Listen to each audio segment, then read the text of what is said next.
বন্ধুরা, পশ্চিমবঙ্গের বিধানসভার ভোট শেষ হয়ে গেছে। দুই দফায় প্রায় 93% ভোট পড়েছে। এত বেশি ভোট এর আগে কখনো পড়েনি।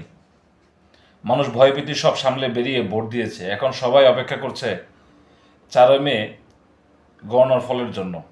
বেশিরভাগ এক্সিট পোল বলছে এবার বিজেপি এগিয়ে গেছে। কেউ বলছে বিজেপি 150 থেকে 70 আসন পেতে পারে, তৃণমূল থেকে 120 থেকে 140 আসনের কাছাকাছি। কয়েকটা পোল অবশ্য তৃণমূলকে এগিয়ে রাখছে। তবে স্বাভাবিকভাবে বলতে লড়াই খুব কাছাকাছি। আর এটা কেন এমন হচ্ছে দেখেন, 15 বছর ধরে তৃণমূল ক্ষমতায় আছে। লক্ষ্মীর ভাণ্ডার, কন্যাশ্রী অনেককে সাহায্য করেছে। কিন্তু সাধারণ মানুষের মনে দুর্নীতি, তোলাবাজি, রাজনৈতিক মারামারি আর চাকরির অভাব নিয়ে অনেক অসন্তোষও তৈরি হয়েছে, যা বিভিন্ন সংবাদ মাধ্যমে জানা গেছে। অনেকে আবার পরিবর্তন চাইছেন। উত্তরবঙ্গে বিজেপি আগে থেকেই শক্তিশালী।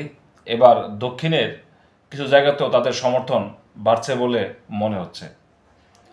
শুভেন্দু অধিকারীর মতো নেতারা বিজেপির হয়ে জোরালো লড়াই করছেন। মমতা ব্যানার্জি বলেছেন, এক্সিট পোল ভুল, আমরাই জিতব।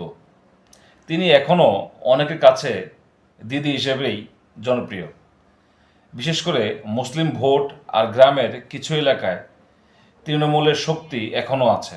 আমার দেখা অনুসারে এই ভোট আসলে বাংলার ভবিষ্যৎ ঠিক করবে। যদি বিজেপি জিতে যায় তাহলে 15 বছরের তৃণমূল আমল শেষ হয়ে যাবে। আর যদি তৃণমূল কোনো মতোই জিতে যায় তাহলে দিদি আবার অপমান করবেন যে তিনি অপরাজেয়।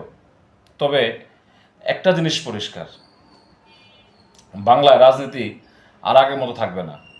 4 মে ফল বেরোলে সবাই দেখতে পারবে আসল ছবি। ইতিহাস তৈরি হতে চলেছে। আপনারা কি মনে করেন? কমেন্টে জানান। ধন্যবাদ।